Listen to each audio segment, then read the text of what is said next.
Okay, welcome everybody to the Lord's Table number 15. I'll go through a quick agenda.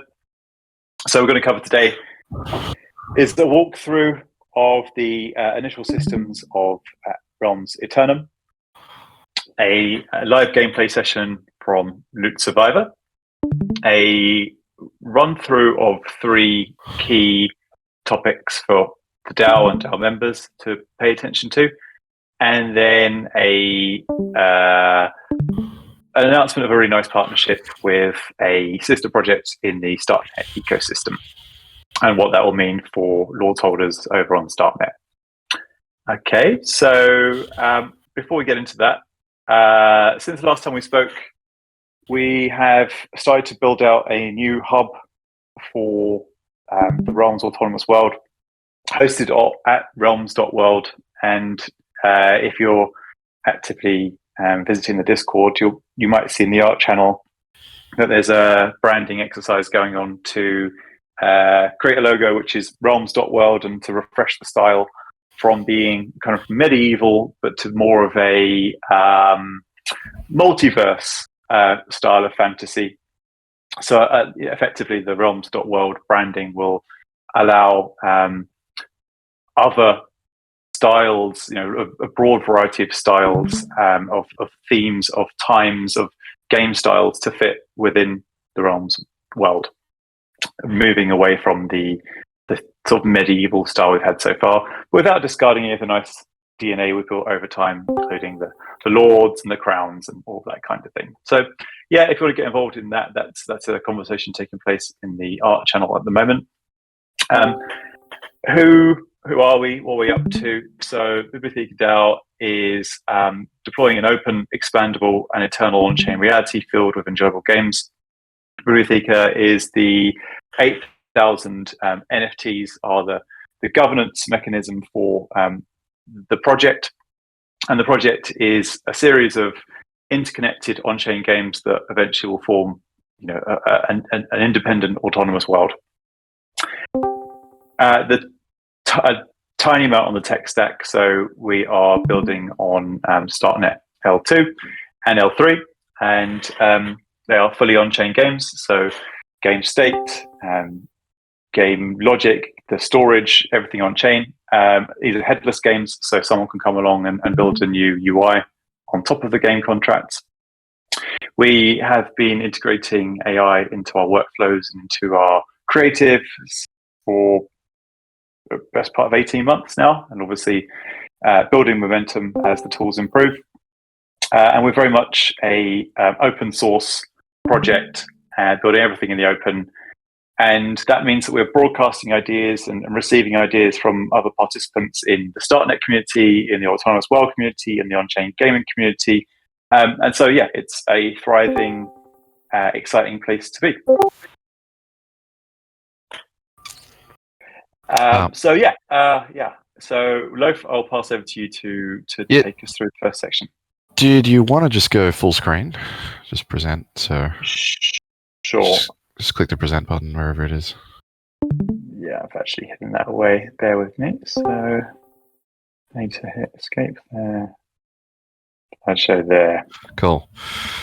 All right. GM, everybody. So it's been a little while since we've had one of these, and everyone on the team's been gobbling on a lot of different things. And one of the big things that that we've been building for quite a while now, but it's building in the open these games, and especially a game that's kind of using very new technology and very new ideas is it's a challenge. And game design is an iterative process.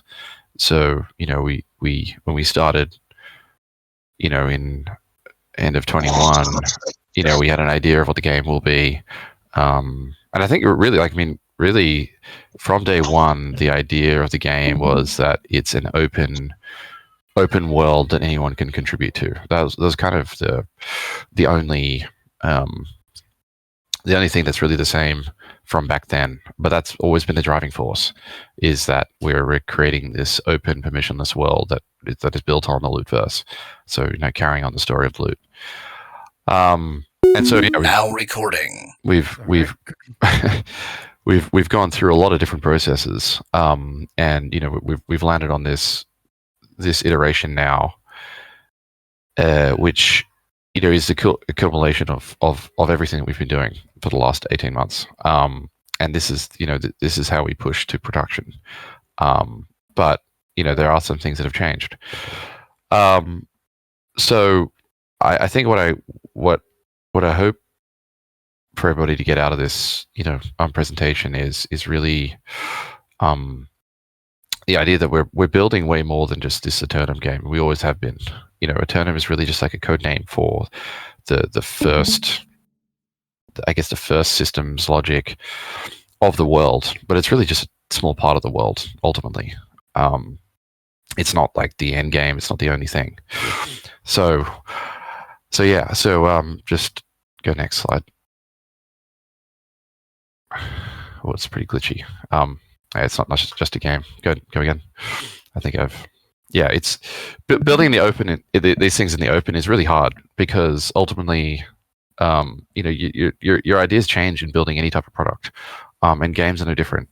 Games are an iterative process. So, and everyone's been here for the journey. Go next slide.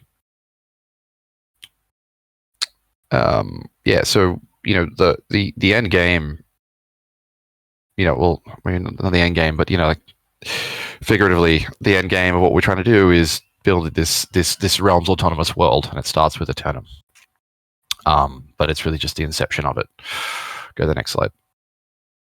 And the way to think about what we're building is that it's like there's a lot of intellectual talk around what an autonomous world is, and there's not really one clear definition. I think there's a multitude of bits and pieces that you could probably combine into saying what an autonomous world is. But the way that I like to think about it is that an autonomous world is it acts very much like an L1 blockchain in a way. It is just just a network that anyone can deploy into and anyone can build on top of. Like that's, to me, that is the definition. And that's exactly like Ethereum. If you think of Ethereum, your only constraint is the EVM. You abide by the EVM, you can build anything on it. And the Realm's autonomous world and other autonomous worlds need to act in the same way. They're this open contract that anyone can deploy games into, and anyone can extend the games that exist there. So this is really the mental model that you need to be thinking about. It's not just that we're building one game; it's that we're building this network that anyone can build onto. And Eternum is really just the first little chunk of that, but it's really just one part of it. So go to the next. So yeah, I mean, technically, just a high level, how these things actually work is that there's this one giant world contract, and think of it as the L1 blockchain. And this one contract, once it's deployed, it's it doesn't have anything in it, like a blockchain before any contracts deployed onto it. So there's nothing on it. It's just a contract. And what we'll be doing is we'll be deploying, Eternum, the first few systems of Eternum into the world contract. And from that point onwards, once the world contract has been deployed on Starknet or on a Madara or where we eventually decide to deploy this thing, anyone can then come along and build on top of it.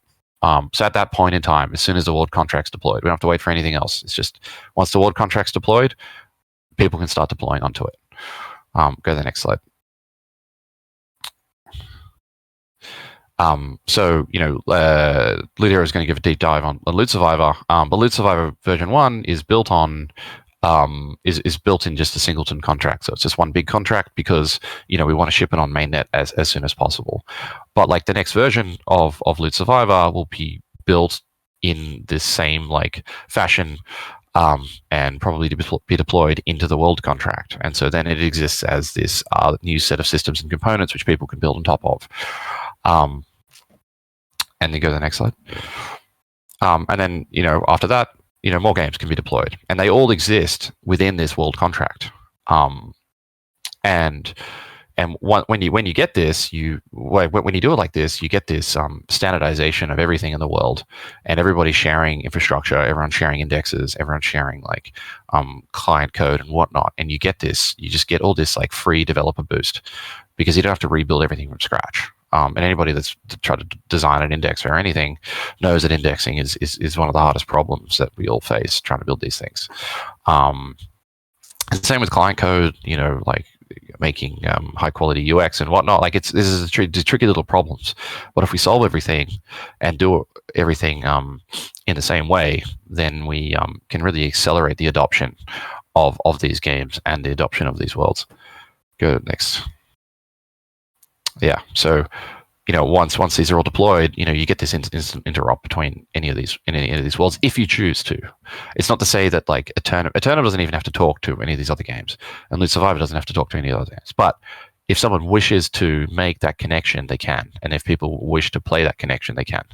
So that's the distinction. Go to the next slide. Oh yeah. So I'll just do the demo just at the end of the slide. I know I'm thinking about it. We'll just keep going. Secretive. Yeah, and another way to think about Eternum is just like it's the first economic layer of this world, and it's a crucial step in the distribution of lords and resources, and like a crucial step in just like establishing like a shared theme and lore and the initial set of components and systems. And it's this economic layer that people can come and build games on, and we're all using this shared substrate, which is lords and the resources. And oh, what happened? I can just share my screen. Did Secretive just did he just get cut? Yeah, I think so. All right. Anyway, everyone just flip to my recording, my screen. Sorry about that. Anyway, we'll just keep going. I need to flip to my screen eventually anyway.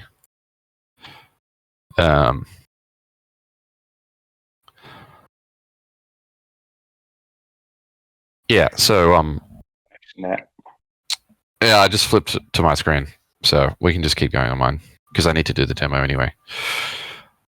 Yeah, so Eternum is really just like this economic layer that people can build on top of, and it's a shared substrate. Like Lords of the shared substrate, where we can all build these, interesting business models on top of.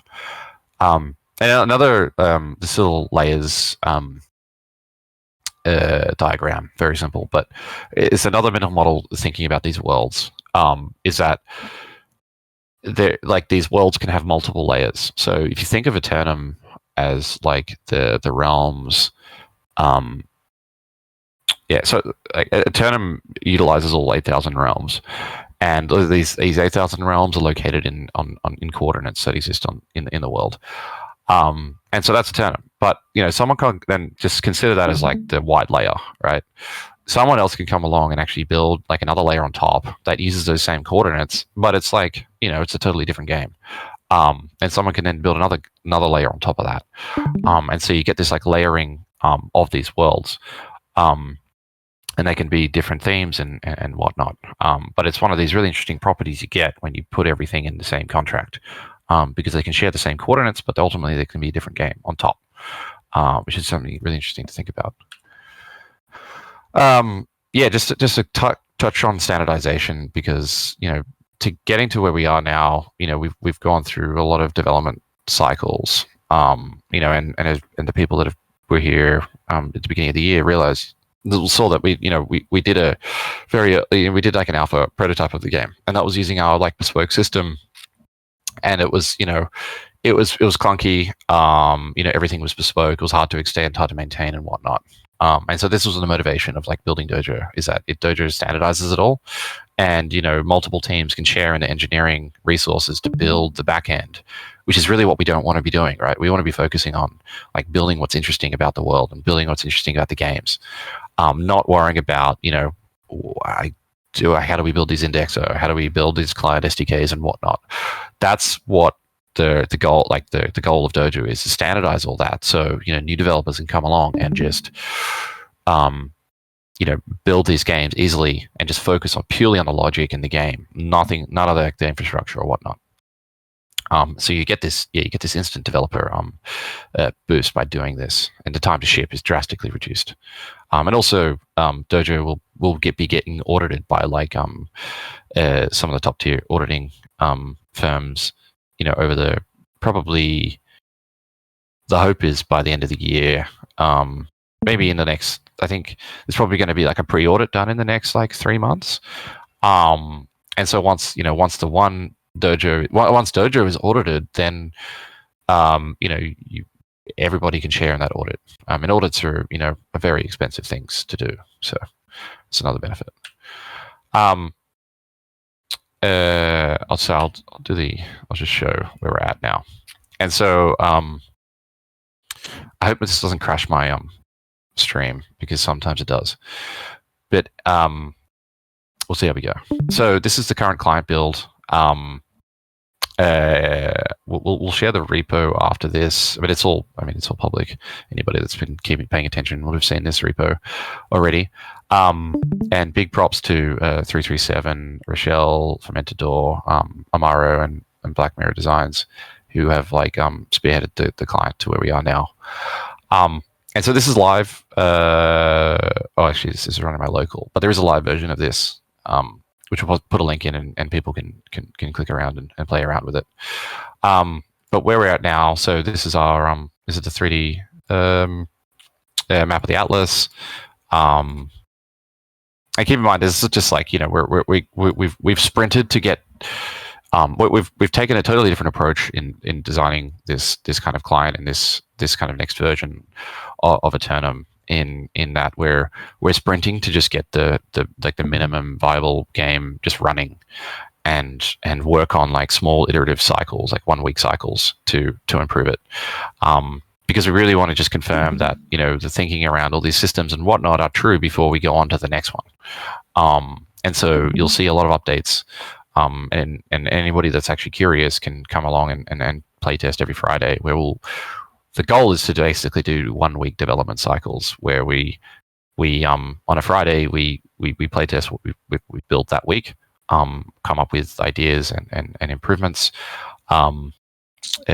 deliver those for the next week, and then do the same thing. And so anybody will be able to participate in this. And we think that in a game like this, it's everything's so new, and it's there's a lot of moving parts.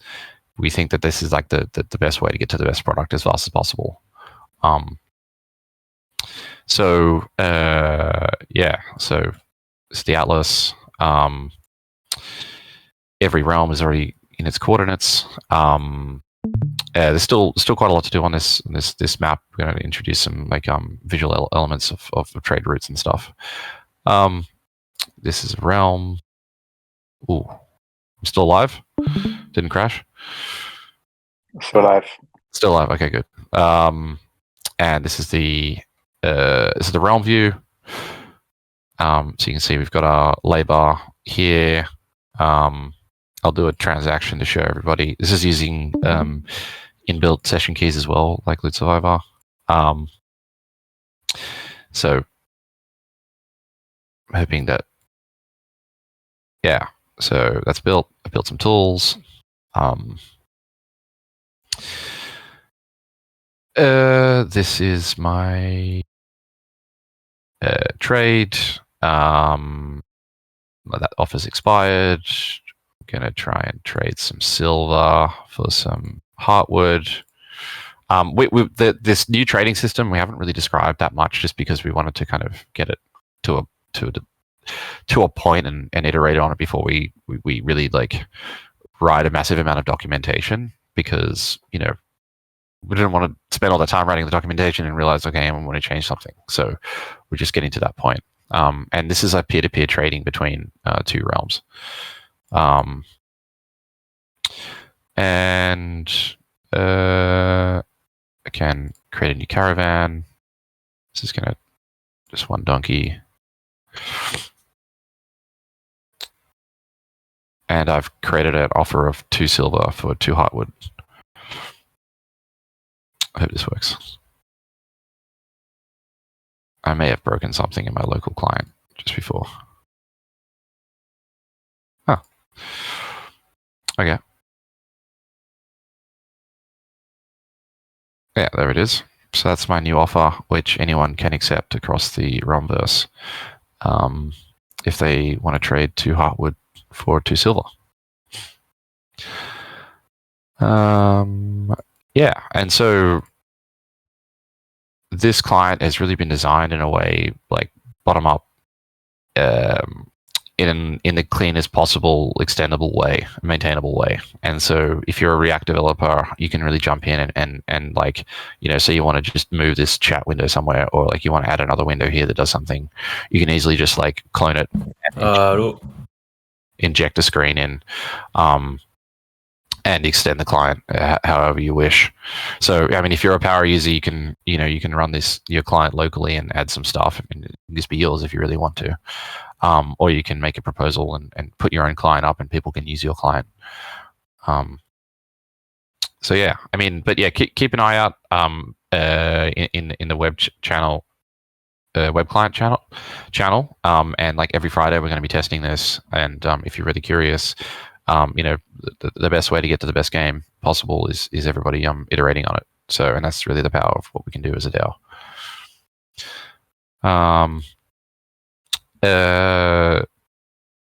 Yeah, so I think I kind of went through this, but yeah, so we've got a design system that's built in Figma, that's open source. We'll put a link in there, and people can fork that and iterate on that if they wish. All the client code is built using the Shogun design system, which is I'll put a link to it, but it just illustrates how to design a client in components. And the dojo contracts are in process, but we've really just been trying to sprint to this end-to-end test play of these first 2 systems, and now we'll be iterating fast, trying to add these other systems over the next month or so. But yeah, the real key of what we're trying to get is just try to get the end-to-end working system and iterate in 1 week cycles. So that's really the key takeaway.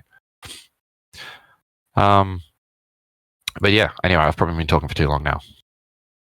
But yeah, that's the update on Eternum. Nice. And do you want to open up to any questions here? Do you want any questions that they want to put into the chat, or to unmute themselves and ask? I can look at the chat. I haven't looked at it yet.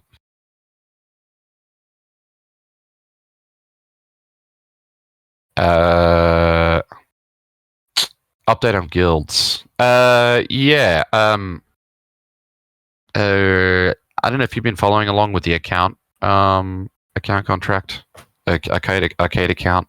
There hasn't been that much work on guilds just yet, but it's totally doable, and it's kind of in the works. So don't worry, when the time comes, the guilds will be ready for play.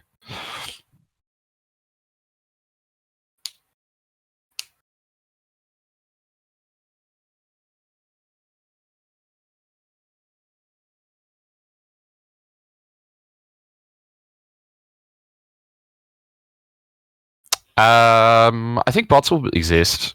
It's inevitable. But I think designing a game that there'll be automation bots. So like you might be able to automate accepting orders and stuff, but like you won't have a monumental advantage using a bot because there's no high frequency trading or anything. So you can use a bot to automate stuff, which I hope people actually build. That's inevitable. But they don't really give you a huge advantage other than just a bit of automation. That's really the design process.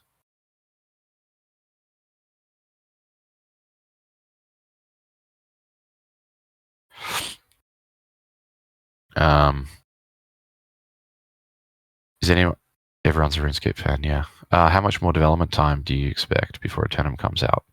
Yeah, as I said, we want to deploy this world contract as soon as it's ready. And so as soon as the world contract's ready, we'll deploy the first systems of Eternum. Eternum will never really be a finished game. I think that's also the takeaway, is that it's an open game, and we're building this like minimum viable economic systems. And at that point, we'll be shipping. It's not going to be like a 2-year cycle of like, well, now it's ready. It's like it's just going to ship. Because we really want to get that world contract shipped, and then other people can deploy into it. Yeah, I think as you were saying before, now that this is built in Dojo, the complete reworking between the last version that people played and this version is that this version is, I guess you're much better placed to describe this, but much more accessible for people to build on top of. Exactly. Whereas that was the learning that came out of the last alpha. Exactly. Yeah. Is that we wanted a permissionless, expandable world, but the tech stack and the way that the contracts were written at that time just simply didn't allow it. Whereas now it's been rebuilt in a place where it's a Lego brick style system where people really can add to it easily. So like getting that world contract out there means that like the firing gun is fired. Yeah, exactly. I guess. Yeah. Exactly. No, that's exactly the point. And that was the big learning for the last year is that, there's no point us just like shipping a game that like you can't build on top of, and it kind of defeats, we're self-defeating. So it's like there's no point in doing that.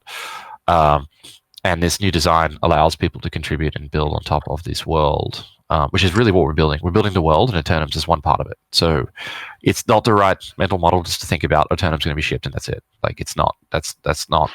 Eternum's really the code name for like the first systems and components, but it's really just one part of it. And my hope is that like, in now that like this infrastructure is built, Dojo's maturing, client code's maturing, that we get 3 or 4 other games in the next like 3 to 6 months, because like the development cycle of a game now, of like a small like single player game shouldn't be more than 3 months. I mean, if you're solo, like one or two decent developers should be able to put out a game in and deploy it into the world within 3 months. I think that's totally realistic now. Before it was totally unrealistic. Eternum is like a bigger task because there's a lot of like, it's like a huge, massively multiplayer game.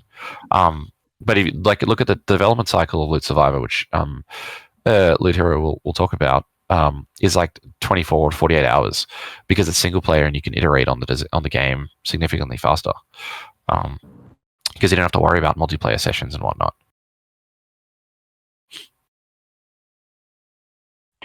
Okay, cool. Well, we can always open back up to questions again on this later. But Loot Hero, if you want to mute yourself and share your screen, sir. Yep, sounds good. Hello.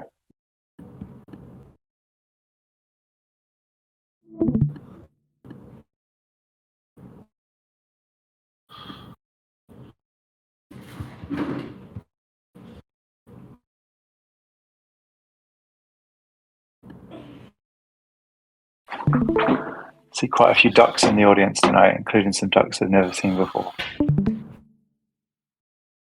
Is that the Pope duck there? Yeah. Yeah, can you guys hear me, Secretive? Yes. Cool. And can you see my screen? Yes, I can. Yeah, loud and clear, and screen's good. All right. I'm going to give an overview of Loot Survivor. I think a fair number of you have already played it. So the intent will be to cover some amount for people that have never played it, like a basic overview, but then also go into current, like new features, like recently new features, and then also some sort of advanced gameplay, and then going into future features, and then ending with the path to mainnet. Be kind of the setup. So the first thing I'm going to show is the arcade account, which was a new feature added within the last few weeks, which makes it improves the user experience pretty significantly. So if you want to try out this feature, the last I checked, it was only working with Bravos, but I think Loaf may have it working with Argent as well. But if you connect your Bravos wallet, and then you have this arcade symbol here, and you can click create arcade account. And this will deploy what's being referred to here as an arcade account. What it is pretty much a private key that has very limited access rights to your main wallet. Most notably, just to interact with this one contract and spend a small amount of ETH for gas. So it'd be sort of the equivalent, I think, if, for those of you that are familiar with arcades, there was a transition from tokens in the arcades to these cards, right? And then you could load the cards with a certain amount of funds, and then you'd go to the machines and you'd swipe your card. And really, without an arcade account, what we've been doing is using like our debit card in every arcade machine, right? You're putting in your debit card, which has all of your money, which is risky, but then also you have to like enter your PIN number every time you want to play an arcade. So this really gets us to the point where we have that arcade card where you can just put a few bucks on it, give it to your kid, and the kid goes around, plays a few games, and there's minimal risk to your main wallet. So once you create the account, you'll see it pop up here, and then you can just select it. It'll connect like a normal wallet. And then you can proceed to start the game. So for those of you who haven't played the game, it's kind of the start. You get to pick a character class, which starts with a certain amount of stats. I'll talk a little bit about the stats a little bit later, but for now, I'm going to start with the cleric. And then you pick a starting weapon, which are based on the lowest tiered weapons in the loot verse. I'm going to start with a book. Demo 5.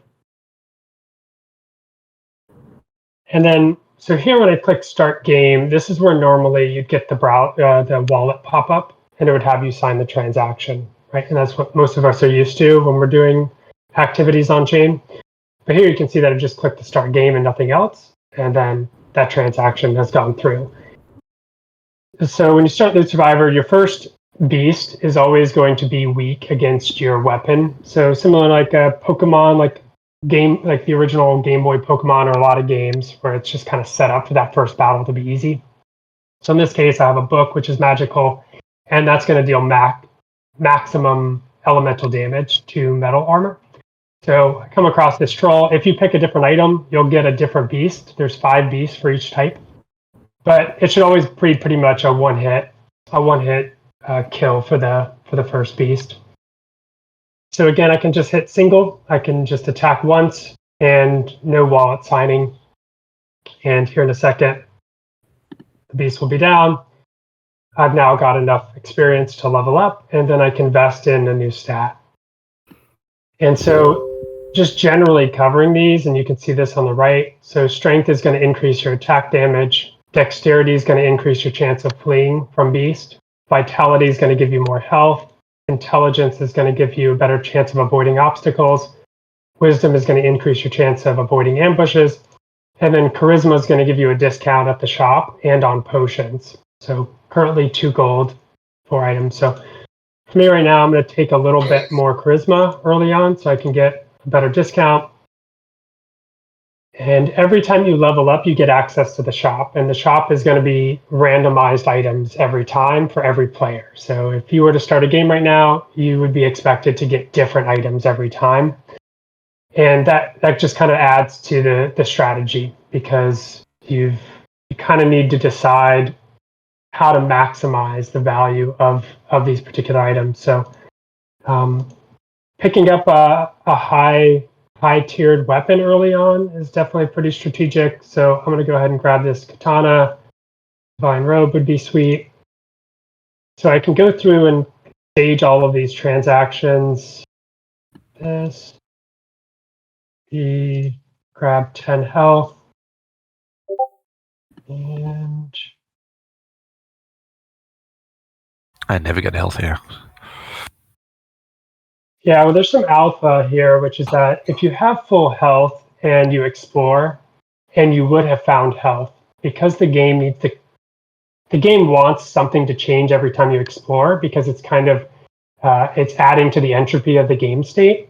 So if you have full health and you explore, in the part of code where you discovered health, it'll actually give you gold instead. So it's kind of nice this first move. If you fill up your health, then there's a better chance you'll get like 3 gold or something. So that health kind of pays for itself, especially if you have enough charisma to buy it for 1 gold. So yeah, pro tip there. So I picked my stat upgrade. I bought new weapons. I flagged them as I want to equip them immediately. I've purchased potions, and then I can hit this upgrade button. So here what's nice is that, one, again, I'm not having to sign any transactions. I'm just staying in the game flow. But then also, all of this got packaged up into a single transaction. So this would cost around 10 cents, I think, on mainnet right now is what we're expecting.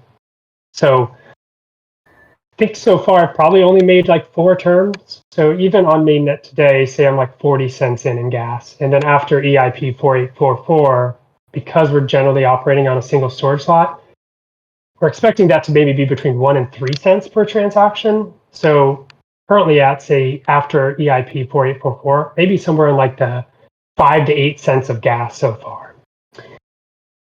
I've upgraded my character. I've equipped my katana and my upgraded chest armor, and then I'll go out exploring. So here I'm going to pause from the game real quick so that was mostly just covering arcade accounts. So for those of you that already played, I would highly recommend trying it out with arcade accounts. It's not technically a speed up, but there is some amount of time that you're going between, sign transaction. So it definitely makes the game feel faster.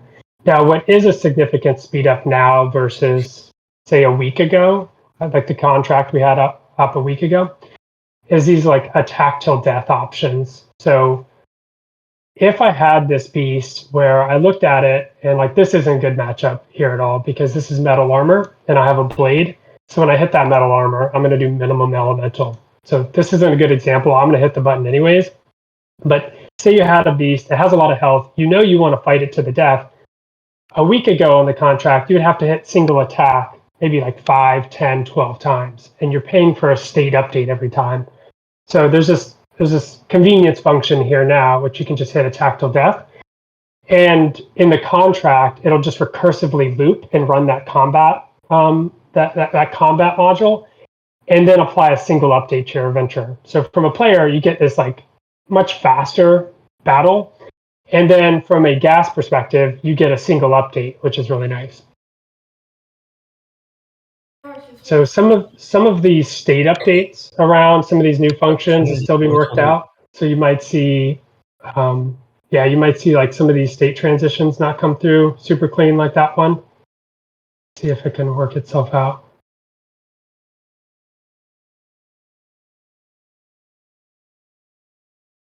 Okay, yeah, it seems to have almost cleared itself from that confusion. Yeah, it seems like it's Caches are the bane of every developer's life. yeah, exactly. Yeah.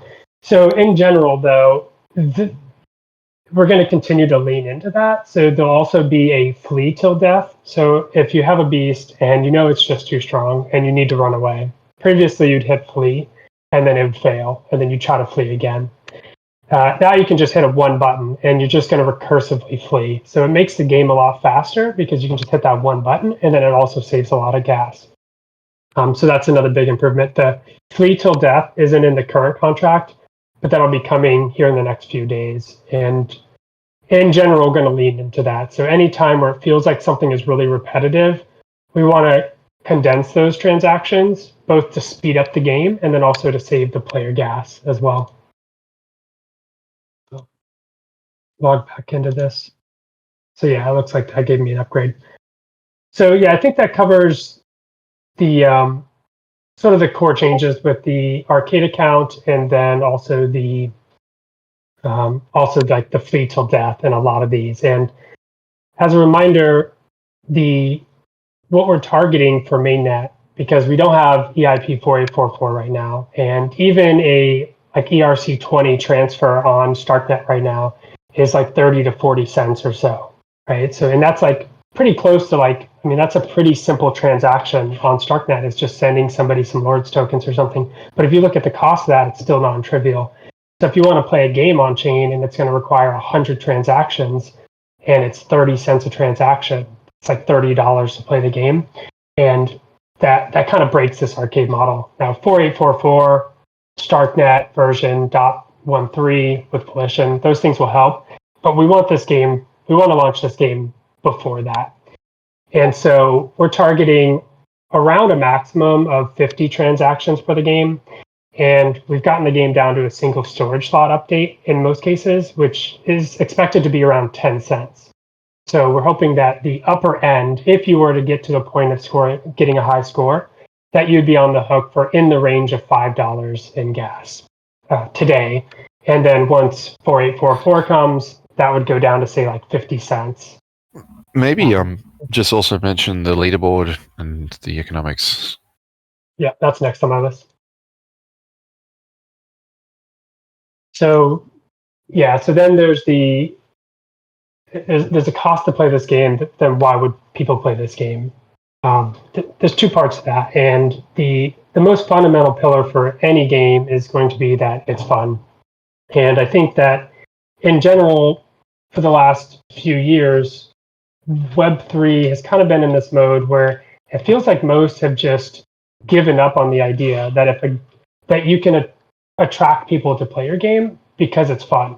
It seems like there's this mode of ongoing incentives where you have to incentivize people to play your game.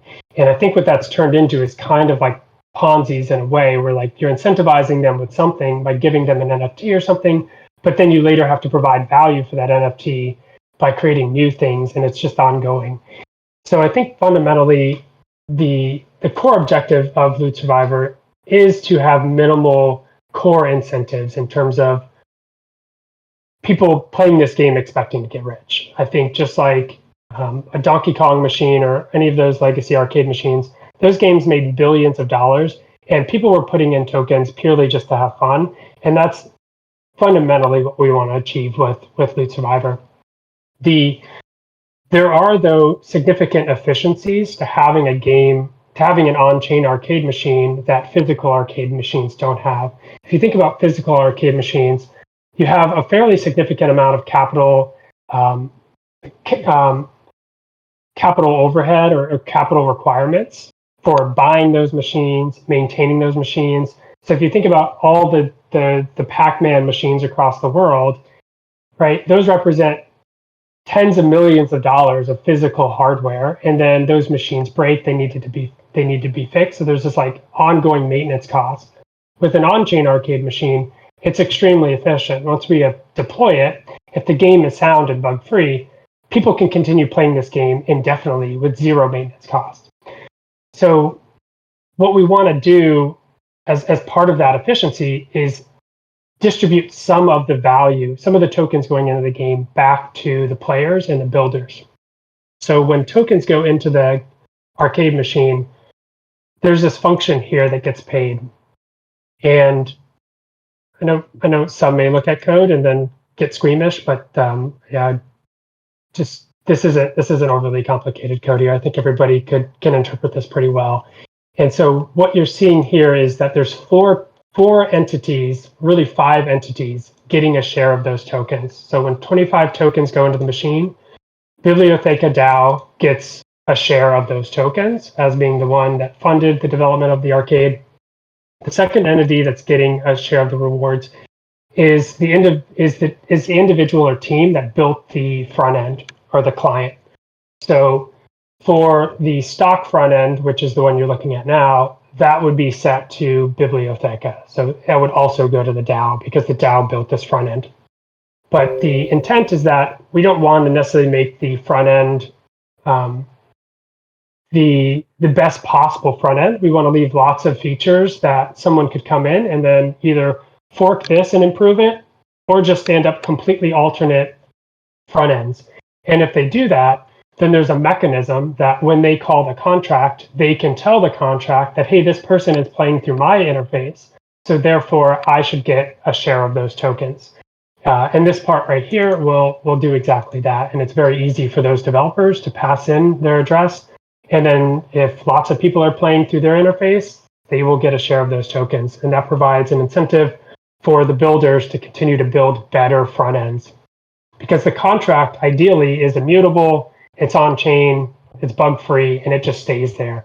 And making the game more immersive, all of these features really become part of the front end. And then the last three entities that receive rewards are the top three scores. So first place, second place, and third place. There's reasons that today doing just the top three makes sense. In the future, we may be able to do a much larger set of top scores. We may be able to do like the top 5%, right? And like make it very small amounts throughout the top 5%. But for this contract to make it gas efficient, we're just doing the top three. So if you're any of these top three players, every time somebody starts a game, you'll immediately see Lords show up in your wallet. And that just helps keep the game competitive. And I think it creates a cycle where if I have one of the top scores and I get a bunch of Lords tokens as a result of that, but then later I get knocked off the leaderboard. Well, now I have a bunch of these tokens that I got as rewards. And I think if the game is fun, you get compelled to then want to get back onto the leaderboard. So you kind of get like these free games, if you will. You got these Lords tokens, and now you can put them back in the machine, and it's a nice way to cycle the economy. And as long as we can keep gas really, really cheap, then we don't drain the community from gas costs. If you have a fun game on chain and gas is expensive, you can only keep doing this model so long before everybody's just broke because they've spent all their ETH on gas. But when we get to a point where this game costs, say, 20 cents or something to play, then it starts to be very viable for us to be playing hundreds of these games, thousands of these games, even more, and it not actually drain the community of gas costs. So that's the incentive mechanism. And I wanted to flip to this real quick, because for those of you who aren't familiar with arcade games, I think some have speculated that the Loot Survivor, like the top score is going to be unbeatable in a short period of time.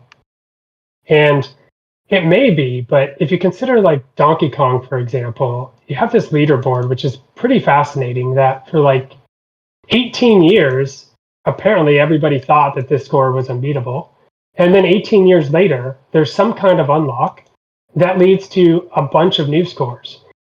But then you have these big gaps here for like years where no one can break something, and then somebody breaks it. With physical arcade machines, though, these top scores are like governed by these centralized entities that kind of are like gatekeepers. And so people would send in their tapes, they would review the tapes, and then they would update this list. With Loot Survivor, it's always going to be on chain for anybody to compete. And it's one canonical leaderboard that everybody can see. So on mainnet, like this will just continue to grow. And every game you play, you can see how your score fits into the global leaderboard. And there's no trusted entities. There's no question of the integrity of any score, which I think is really cool. So we may have periods of time where like people think that the top score is the top score and no one's competing. But then maybe someone comes along and figures out something new and breaks the score. And then that sets off a wave of new competition. And so I kind of hope that that's how it plays out. And with everything being on chain, you can always see what somebody did. So if somebody gets the top score, anybody else can look at exactly what they did for that game and then see kind of their strategy and then mimic it and improve it. So I think that's another balancing force that's going to prevent like a single player from just being too dominant. The last section here is just on upcoming changes. So we will be deploying a new contract here within the next few days. And the notable changes are going to be that we'll have more of the plea till death type options. So anywhere in the current game where you're thinking this is too repetitive, there's a good chance that within a few days that's going to go away. And the goal there is reduce total number of transactions and then keeping gas costs low, but then also keeping game time low. We want a game of Loot Survivor to take on average 15 minutes, with perhaps a top score being like 30 to 40 minutes. The other changes will be that today, if you're in the middle of a battle, you can swap items. So if I'm in battle and I'm fighting a beast and it's going to deal max elemental against my armor, I can go in here and I can swap to armor that's better for that beast. And currently you don't take a beast attack in consequence. And that's, we never intended it to be that way. There's just technical limitations. So we've solved that, and so that will be in effect. So you discover a beast, you will have an advantage if you have multiple sets of armor because you can swap out your armor. You can do that in a single transaction. You can swap out all of your armor, one transaction, and then after that lands on chain, the beast will attack you one time, which I think is pretty intuitive. And then the other notable changes will be that the charisma discount for items will drop from 2 to 1. So right now I have, say, 5 charisma. So I get a 10 gold discount at the shop. That's going to drop from 2 times charisma to 1. So effectively we're nerfing charisma quite a bit in this next release. The intent there is to make it harder to start with tier 1 gear. We want it to be more common for people to start with lower tier gear, level it up, and then at some point start to upgrade to the higher tier gear to unlock the mid-tier items. And then last but not least is using the jewelry items more specifically. So this one has been on the radar for a while. It just kind of keeps getting pushed back for some of the other more critical ones. But today, the jewelry items all do the same thing, which is that they all boost the luck, which boosts your critical hit chance. And so if you have a gold ring that's greatness 20, you'll have 20 luck. And that means that you have a 20% chance of dealing a critical hit. But all of the rings do the same thing. So silver ring, gold ring, and all the necklaces as well. And so it doesn't make the jewelry items very fun. So in probably not the very next update, but the one after that, each of the jewelry items will have a very distinct ability. So these will be things like if you have a gold ring and you discover gold when you're exploring, there's a chance you'll get double gold. Or if you have an amulet, there's a chance you'll get double health. It'll be small things like that. So we're not trying to significantly change the game balance at this point because we think we have it pretty well honed in. But it'll provide an incentive for people to have specific jewelry items, potentially to have multiple jewelry items, where like if you get low on health, you may want to swap out to an amulet, things like that. So yeah, that's the overview. So arcade accounts for no sign gameplay. So you just kind of click around, feels more intuitive. The mobile experience of this is going to be even better because on mobile you can just kind of click around like a normal mobile game. And then we went over the incentive system of there being a slot of those 25 tokens for builders to continue to compete for the front end, and then for the players, and then some amount for the DAO as well to continue to recoup the cost of building this game, and then ideally demonstrate a sustainable model where the DAO can produce more of these games, potentially within like an autonomous world, which would have more of like a physical arcade vibe where you'd have these points on the map where you could go and specifically play these machines. And then the last piece is the upcoming changes that I just went over. All right, and Loot Hero, do you want to speak about the obviously the game is in a pretty polished position, but there's a process that we intend to follow before we ship to mainnet. Do you want to talk through that so everyone can be transparent on how it will work? Thanks, Secreto. Yeah, I missed that from my notes. So yeah, the last piece there, was intended to be the path to mainnet. So the features I just went over those are the only ones that are slated. So this next batch, pretty much with jewelry modifiers being the biggest one. The rest of them are really, really tiny changes from a game balance. So that's it for really the feature set. We'll continue to harden the arcade accounts because we think that's going to be a big part of the model. And once we get all of those in within really the next week or two, then we're going to start this period where we're going to intend to effectively freeze the contract, freeze the front end. Front end's not as important, but ideally we get to a state where we can broadcast more widely across the Discord. Like we really haven't done an at everyone ping for this game yet because there's been enough work and we have pretty thorough integration game tests where we can surface a lot of these bugs ourselves. So we've kept the playtesting low. We're going to expand that to those who are in the Discord.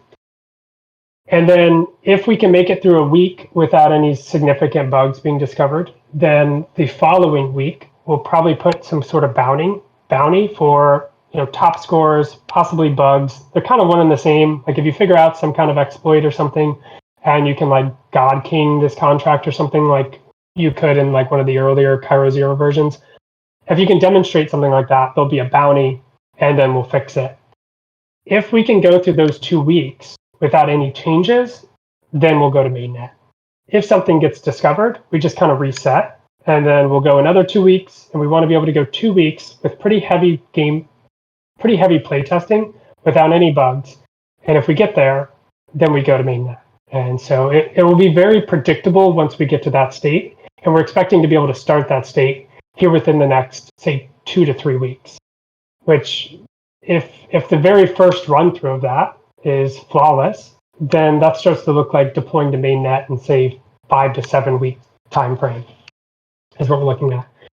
Again, be mindful that the gas cost is going to be, several dollars, right? We are definitely keeping it as absolutely minimal as possible. I mean, doing the whole game in a single storage slot is on a zero knowledge L2 makes this pretty much de facto the cheapest on-chain game that could possibly exist.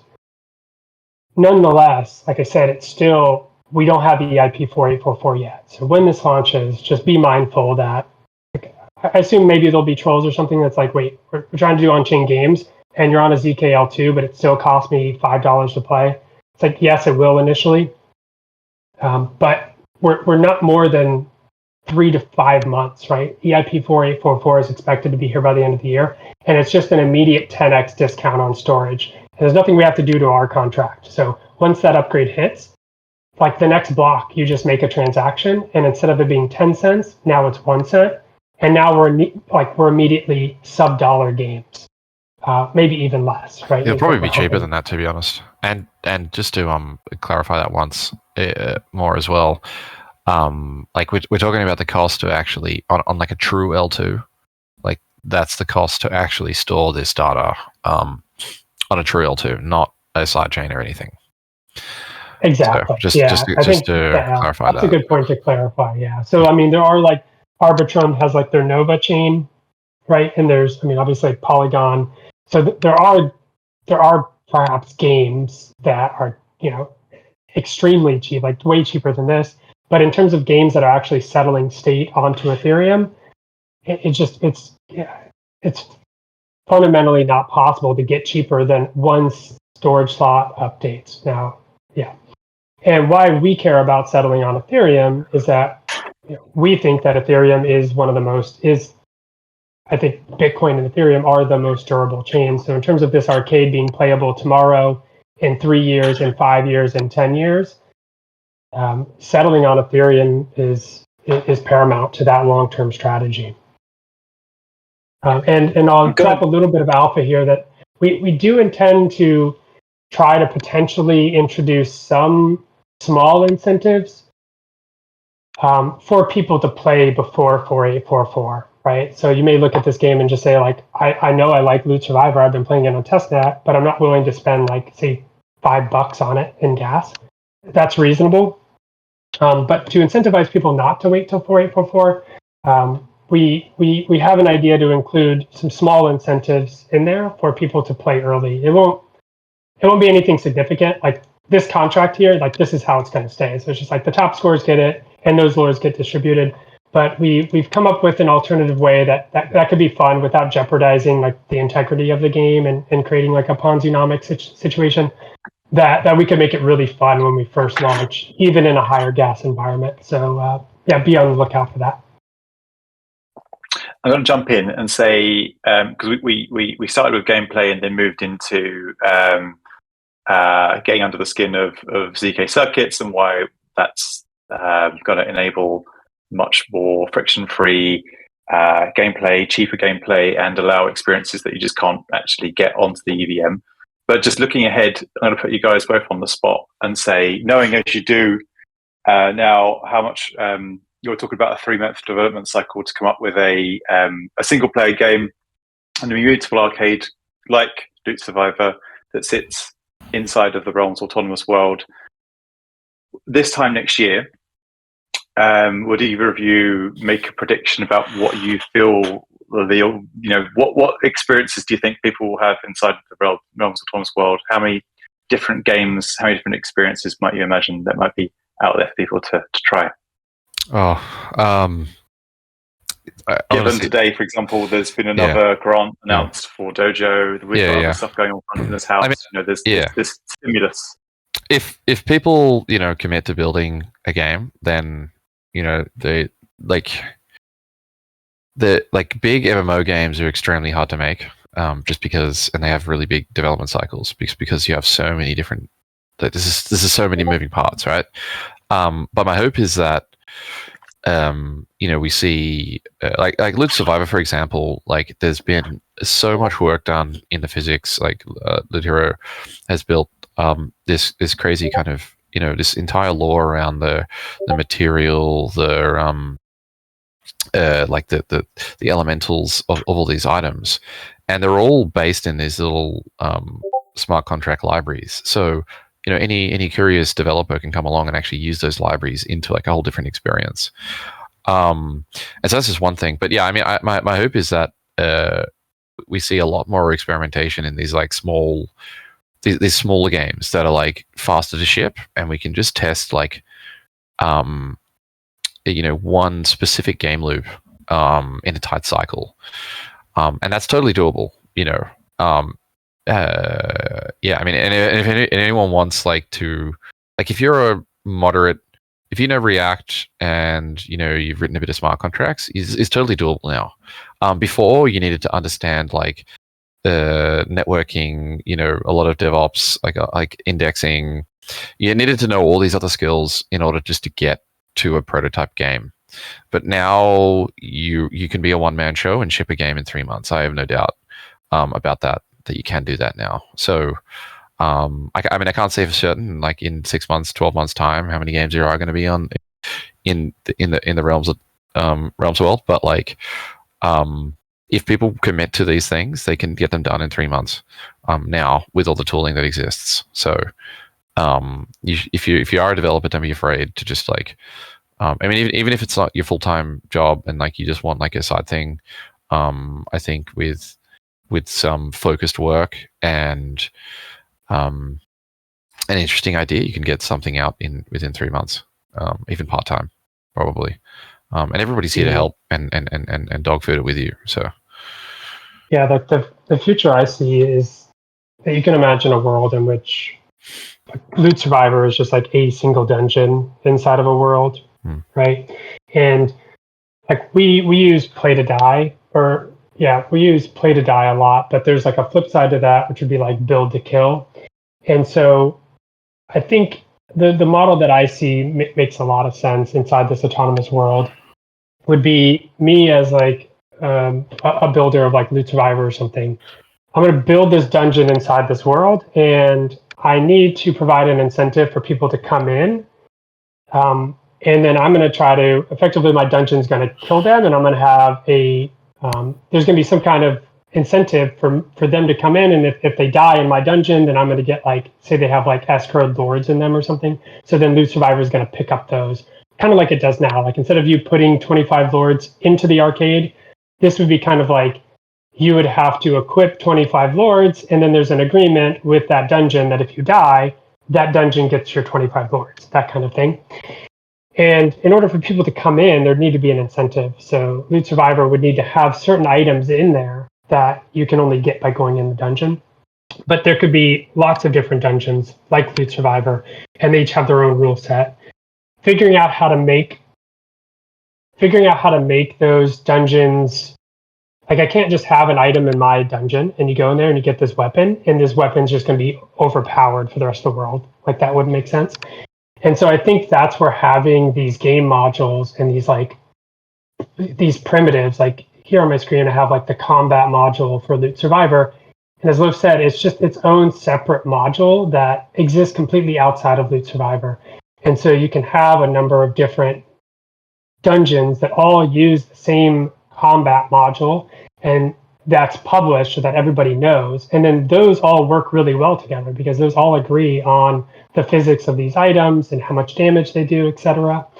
And so, yeah, I think looking into the future where we have these autonomous worlds and Loot Survivor isn't its own standalone game, but a dungeon within a bigger world, I think that's what it looks like. I think that this, as a player, it's really fun because you get to explore kind of like you would in like some of the big open world games that you first played when you were a kid. It'll feel like that, but even bigger because it's like every time you log on, there could be more.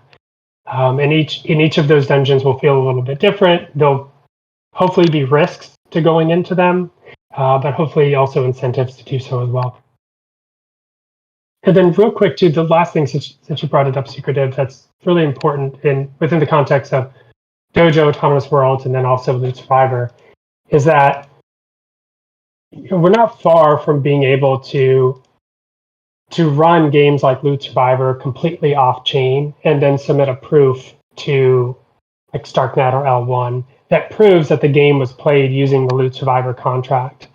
So it's a very similar but fundamentally different model because when you play Loot Survivor today, every single action you make is recorded on chain. Pros and cons of that.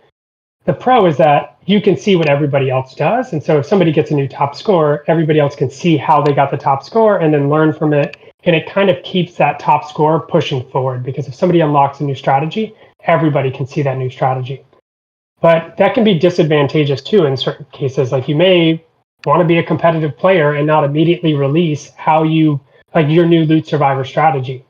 So there is this paradigm that is very real, and lots of people are seeing this and starting to explore with it, where you can take a Cairo program like Loot Survivor, and then enable somebody to run it completely off chain. And then when they get their score, they submit their score and the proof to a contract on chain. The contract verifies that, yep, you got that score using this contract. And then your score gets posted.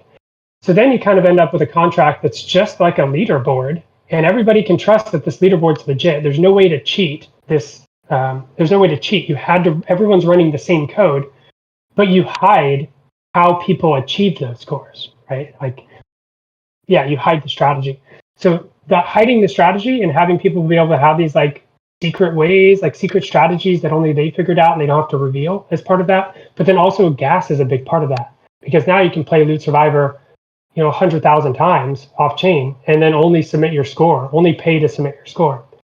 That breaks the current model of Loot Survivor, right? Like Biblio needs to produce some amount of rewards back.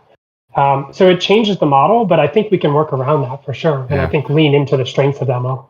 I can touch on that just a little bit as well. For those that, yeah, I mean, what we're describing here is this idea of, if you think of a zero knowledge proof as just it's a tiny little, tiny little proof to, proving the integrity of the computation that you just ran.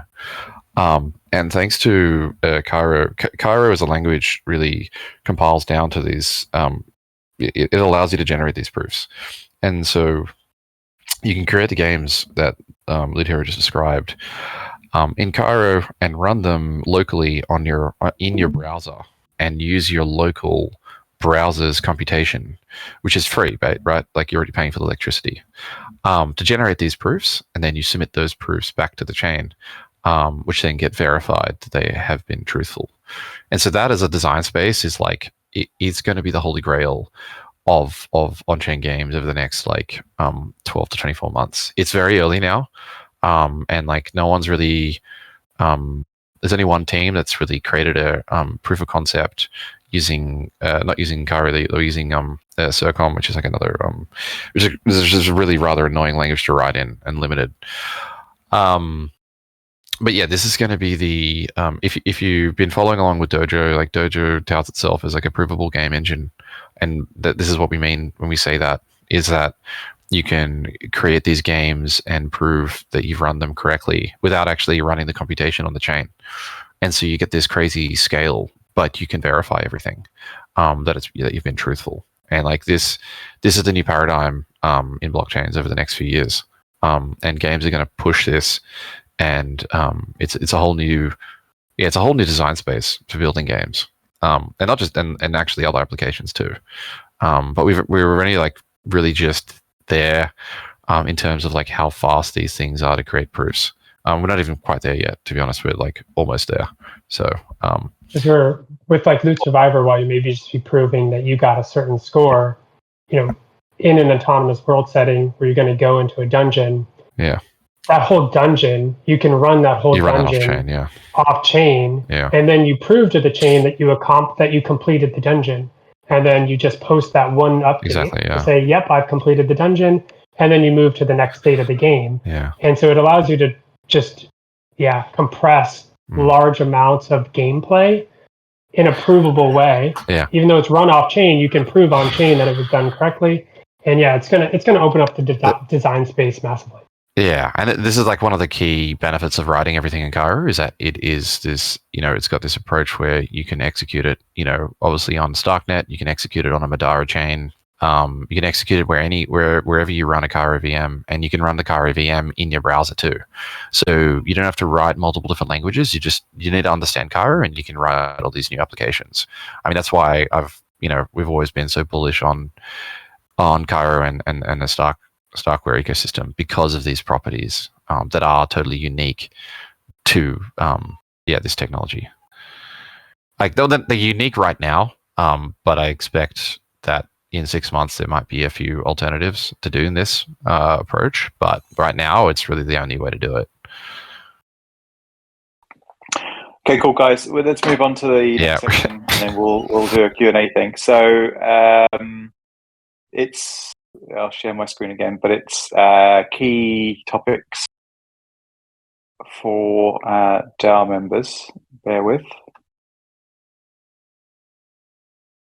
Okay, let me share my screen, please. No.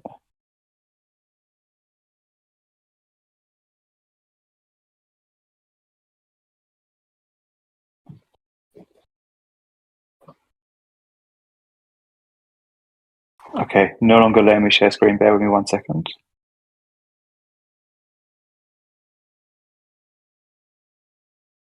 Okay, there we go.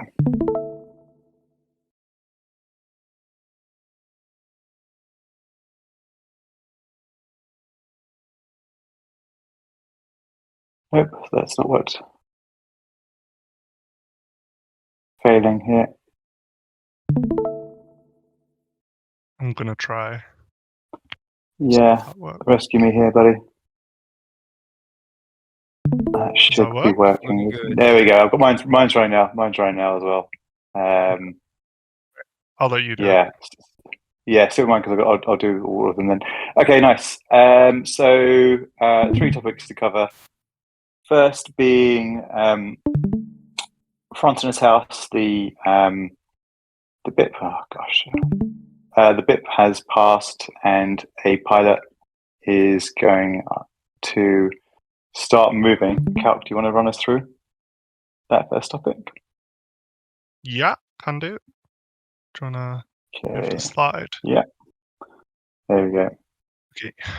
So I said I'll only be a couple minutes, so a bit less fun than gaming stuff right now. So let's go for it. So BIP 13 went through with a good approval rating on I think Thursday. So in the first round, we'll go ahead.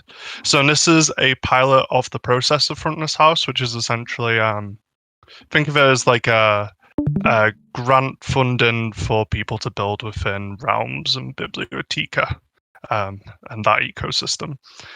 So there'll be 500,000 Lords available. So there'll be 5 grants of 100k. Lords, bear in mind, not USD, it's not that much. Before anyone gets too excited. Yeah, so I'll just go through the grant. A few examples. So it's the point of this first one. It's a pilot, and it's got a really wide scope to it. Pretty much, you can propose whatever you want to. But obviously, this will have to be passed by a DAO. It needs a consensus from the DAO to get approved from members of the DAO. So it has to be relevant to the Bibliotheca ecosystem. So I've got a few examples that are like make a play to die game, remix the UI of Loot Survivor, for example, like Loot Hero was talking about, like backend infrastructure, like maybe make a AMM or something, etc., etc. I've also noted at the bottom non-dev projects. So as I kind of mentioned that before, then was this is a super wide scope, so it although we're generally like quite weighted towards dev work, like it doesn't have to be. And if you do have any ideas of cool stuff which can be somewhat included within the autonomous world, you got law, whatever, propose it. There's like no downside to it. You don't need even a realm to propose. Just propose it. Yeah. Pardon me. Yeah, if you're stuck for ideas, but you are a builder or a dev or whatever, and you want to make something within the Realms Autonomous world on a Bibliotheca ecosystem, I've set up a channel in our Discord. Just join Discord. Frontless FH Genesis Grants, it's called. It's got a little chapter on the bottom. You'll be able to see it now, hopefully. Just go and talk to us. We can help connect you with people if you're a front end dev and you have an idea, but you need to find some back end devs or whatever. Yeah, so it starts now. Just look in that channel now, and it has a link to a GitHub, and it has all the information in there. You just need to look for a couple documents and submit a proposal. It's via issue within the GitHub, but it's all in there in the README in the GitHub.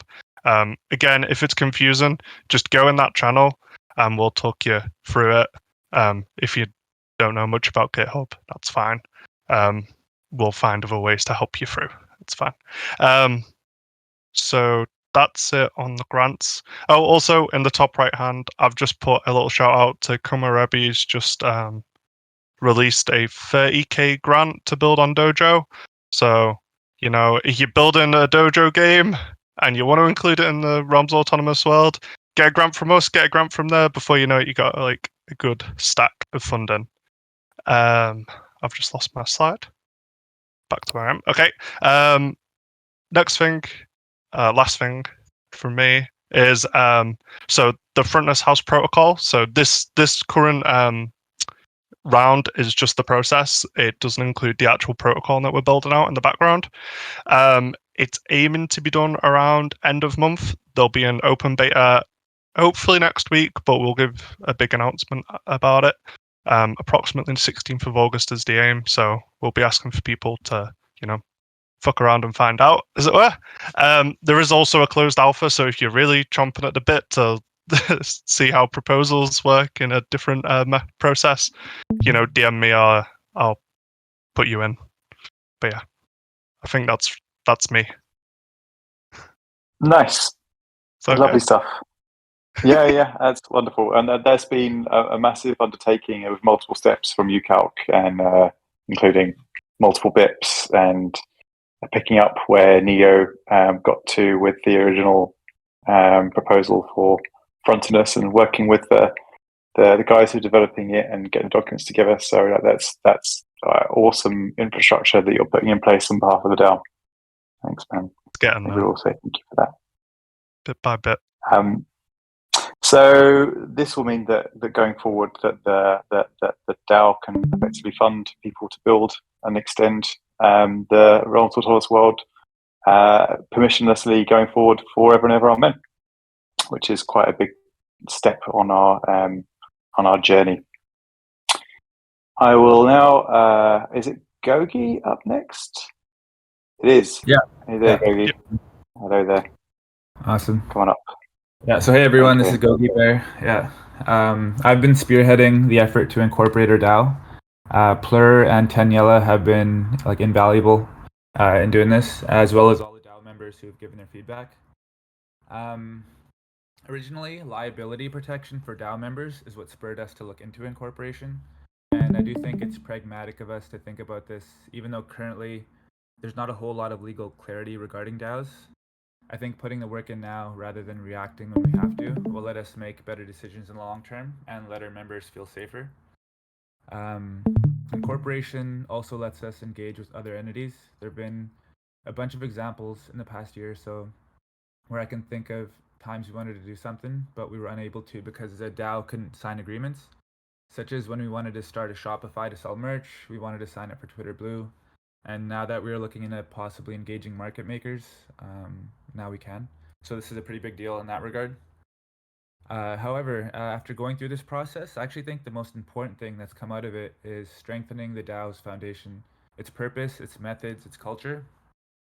I believe the DAO is currently like as harmonious as it ever will be, because so many of us are on the exact same page. And the more robust and anti-fragile culture we can develop now, the better for us as we grow and attract a bigger and more diverse community. As like autonomous worlds grow, if it does become a huge meta on CT, I think it'll be really important for us to have a strong foundation. All of the open conversations and differing viewpoints only serve to strengthen us, like all those conversations in the prize channel in the long run, and it gives meaning to us being a DAO in the first place. I think everyone talks about open and effective and respectful communication, but they're only buzzwords until we go through the process of figuring out how to make it work for us. And then it'll become instilled as our culture, and new entrants can feel a sense of familiarity as soon as they join us. The BIP itself passed at the beginning of the month, and we're going through the final steps of incorporation. Plur edited the boilerplate letter of engagement, and we passed it back to MyDAO. Once that's sorted, we have to finalize our operating agreement, which is technically done. I'm just going to ask one more time if anyone wants to request any changes. We'll have one meeting with MyDAO at that point, with Plur involved. Plur's a lawyer, so I definitely want him there. And then we'll have to choose a KYC member, and I think Daniela, who's been pivotal. Without him, this process wouldn't have got that far. I think he'd be a great choice for. I'm going to let him introduce himself in a moment. And so once we take these final few steps, MyDAO takes approximately 30 days to finalize our LLC, so we're really close to done. And that's all I have to say. I think Daniela's around. I'm going to let him speak for himself and introduce himself. Yeah, cool. Good morning, Biblio. First, I'll start off with a little bit about myself and how I got here. So a while back, Secretive and I shared a stage on a Starknet Twitter Spaces where he sort of heard me talk about legal foundation and how I've gone through all this process with DopeDAO. So he invited me to come and discuss this sort of stuff with the team, with the DAO. Myself, I'm a lawyer here in New Zealand, not currently practicing, but for the last 2 years I've had my sort of passion for the law reinvigorated through my work through the Web3 legal space. And so all the work that I've done with DopeDAO and with Gogi for the last few months here in Biblio have been really good. And I was asked if I would consider being the KYC person, and in effect being the conduit, to which I replied, yes, for sure I would be, but on the basis, obviously, that I'm not stepping on anyone else's toes who perhaps would want to step up into that position, and also on the basis that I would have to become part of the DAO. So, I mean, part of that is because of the Marshall Islands requirement that you cannot be the KYC person unless you're part of the DAO, which makes absolute sense.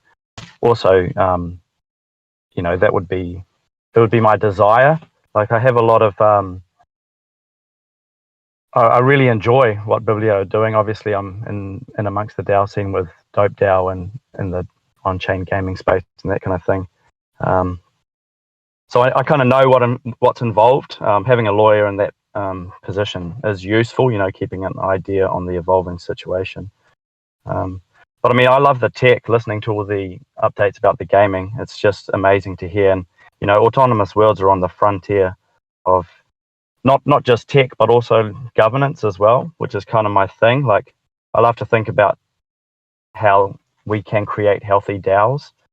Like, being a legal entity is very important for liability protection and that ability to contract. Those things are 100% important. But I kind of want to echo Gogi's statements and talking about the strengthening of the foundation, because the legal foundation that we're building is a platform upon which we can create a level of organizational structure, a kind of like commonly understood codified structure, and that's super important in my opinion and experience to help protect the DAO from itself, especially in moments of heat and busyness, and when the bull returns, inshallah. Because what I see these DAOs as like great big organic beasts, and which can do a number of things, but one of the things they can do, which is they can rip themselves apart or be too slow and cumbersome to move. So, while you do want to uphold and honor the decentralized essence of Taoism, in order to capture the benefits of groupthink and sort of buy into that collaborative ideology, create those spaces where people with talent and passion can sort of, not have too many barriers, I guess, in order to join the effort and contribute valuably. That's one of the great things about Taoism. You want to keep and honor that, but in the same breath, you want to empower people to implement the strategic intent of the Tao, and be that through clever centralization techniques and or automation of certain tasks that are better suited for that. So it's a really interesting dynamic for how we govern, and so I just enjoy that stuff. So, for example, say treasury management, or if you're dealing with a DPEG situation, or when and what time to stabilize at what area, and that's, in my opinion, not really a task that you want to have thrown through the whole, democratic and quite lengthy DAO process. You want to be able to empower people to implement that strategic intent of the DAO. Same can be said for Cairo coding. We don't want to be sticking our beaks into the weeds of what exact Cairo codes to use and when. We want to empower people. So that kind of stuff is super interesting to me. And I see the operating agreement and the legal foundation that we create as instrumental, to create and give legitimacy to the ability for a DAO to generate these types of structures, which can make it successful, make it both nimble and clever in the fact that we gather all the collaboration. So that's why I see it as being so important, and that's why I see it as being interesting. And it's super important to have that commonly understood foundation, and to have the ability to communicate all of this thing to everyone. If people know the what and the why of things, then it generates, people feel safe, and it avoids FUD, it avoids arguments and moments of heat. So that's why I think it's so important. And again, I think we should never undervalue those types of people who can sort of dip their toes into all those pools and package up that communication and distribute it all out to the DAO. That kind of thing is just one of the ways in which we can be anti-fragile, as what Gogi alluded to. So yeah, there's a little bit about myself and what I'm into. Super happy to be here, and I'll just try to keep it brief because I know we're going a long time. So there you go. Thank you. Thanks, man. Thanks for coming on. And yeah, what a fortuitous conversation, because the amount of learnings that have been swapped between the DAOs as just from a happenstance kind of conversation, and it's also spurred us to think about working together with DopeDAO and other projects in the ecosystem to drive forward the whole StartNet gaming category in a kind of in a different light. So again, yeah, thanks to Gogi, Daniela, and to Plura for working through what is quite a chewy, undefined, non-linear task, and I think we all appreciate that, and we'll kind of see the benefit of that going forward. So, Gogi, is there anything else you want to say about that before we move on? Is there an action, or do you want to push people towards an action? Right now. No. So we're just waiting. We're good. I'm good. Nothing to say. Nothing to ask anyone right now. Nice. Okay. Cool. Squiddy, your section, sir. GM Lords. This is just a quick nudge to the discussion I started in the Discord a while ago about the opportunity at hand now that we have an operational StarkNet bridge, and that we can now discuss the option of bridging realms across before the launch of Eternum. So the running plan was to continue the staking rewards program on mainnet until the launch of Eternum, but now that we have the bridge, there are some new opportunities to unlock Epoch 35 Plus rewards directly on StarkNet for Lords to claim, and to utilize the bridge to move realms across to Starknet. I gave a few options in the discussion as how we could proceed, and the general consensus was that Lords were keen for an early unlock on Starknet, with the mainnet program ending and a new program starting on Starknet. So this would mean Lords would have to unstake, bridge to Starknet, and then enter the new staking contract and be able to claim their Lords. Yeah, we could approach this in many different ways. So I'd love to get more feedback and suggestions before we move this to a snapshot to be voted upon. Yeah, that's everything. And so the action is to go into the discussion that's open. Yeah, you'll find. I can send a link to that just in the Discord in the Realms chat.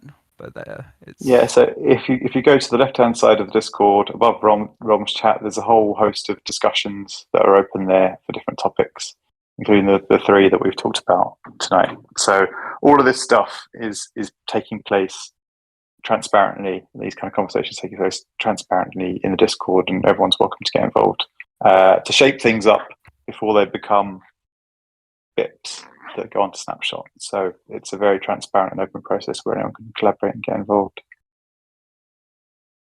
All right, okay. Any more, Scotty? Or are you? That's that, is it? That's everything for me. Okay. Yeah. Lovely. All right, so we'll just try and wrap up quickly now. So this is something that's been in the works for a little while. You'll probably have seen a lot of ducks in the community because of the ducks are probably the best known native NFT project on Starknet. Altsmith is a big fan of the Realms project and has collaborated with us going back a while. Whenever we've done any kind of creative community creative exercises, has always been very much in the heart of things. And so we are working with the Ducks Everywhere project over the next month to basically there's going to be 3 very lordly ducks, which will go to 3 very lucky winners. Each is going to be given away in a slightly different way.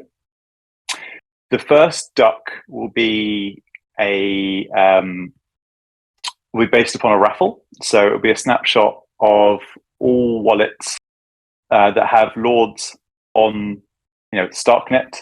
If you've got more than 100 Lords, then you will be eligible to go into this draw to win this one special duck, which you'll see on Monday when we do the full announcement on Twitter.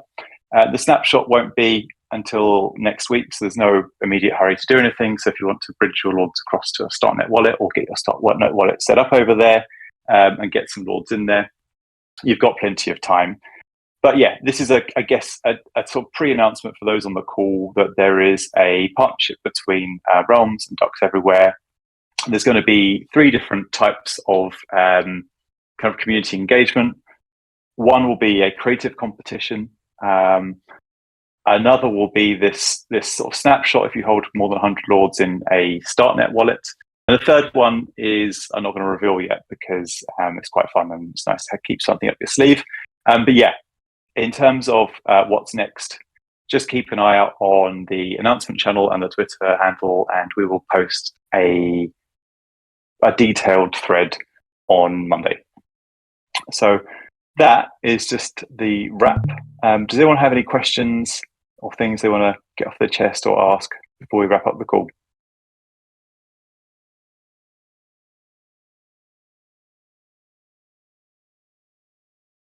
We like the ducks. We do like the ducks. And hello there. Hello. Hey, I actually had a question about arcade accounts. I don't know. I mean, the call's been going for a long time. I'm happy to ask in chat if it's preferred. Go ahead, man. This is the moment. Yeah. I'm just curious if you hard refresh a browser or something with how the sessions work. Does your game basically get wiped, or is that persistent forever. It's stored in browser storage at the moment. Okay. So as long as you don't delete your cookies, you're fine for now. Cool. But we're going to come up with a better way to do it. Curious. I was like, did you guys find a way to persist them? If so, please. Yeah, I mean, browser storage is pretty persistent unless you clear your cookies. So it doesn't go away. It's stored to your domain. Unless you go ahead and clear your cookies. But I think right now we're just kind of like, experimental phase, and it's, that doesn't really matter because it's all in testnet. But I think this is definitely like an interesting UX problem to solve. The way that I'm kind of thinking about it is that maybe you can download that, like your arcade wallet, and then like kind of like load it up again. So you can download like a little JSON of your.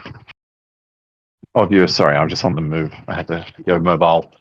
So you can kind of download your private key and your public key into like a little file, and then you can load it into another game. That's kind of like a dumb mechanism right now. But I mean, there's probably a better UX to solve that. But yeah. Cool. Yeah, thanks. I mean, we're working on account abstraction stuff too. So I was like, wait a second, what are you guys doing here?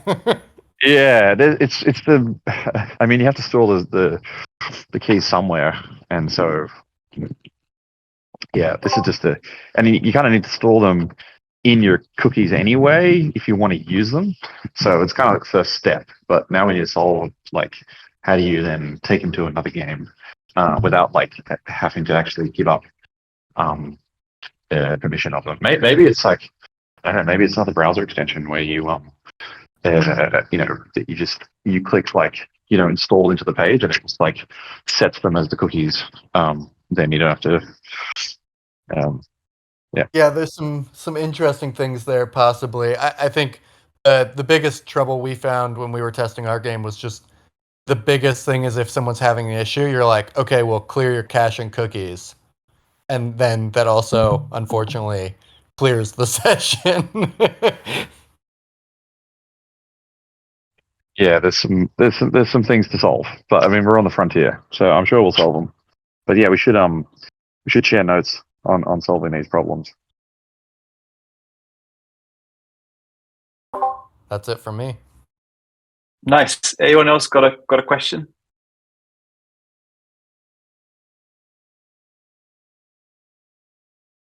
Okay. Well, hey, thank you to everyone who turned out tonight, and thank you to everyone who prepared and gave a talk and update today, and for everyone who's contributing to the DAO who hasn't shared something today, but like, gosh, there's so much work going on, particularly obviously with Eternum and Loot Survivor and the teams working on those. I think everyone in the DAO would be like, pass on their thanks, and the great work we see on screen tonight is a collective of people who are, sweating, whether it's in their free time or full time, to bring these experiences to life. And I think it's fair to say, if you look at the coverage, that we continue to pick up, and the momentum that the coverage that we continue to pick up as a project, and the momentum that of the on-chain gaming and autonomous world space that we're in, I think that it feels nice to be building in the right place with the right people. And thank you to all community members for their participation and contribution. So this will be posted up as a recording in the next couple of days. But yeah, until next time, everybody, stay safe and stay lordly. Bye-bye now.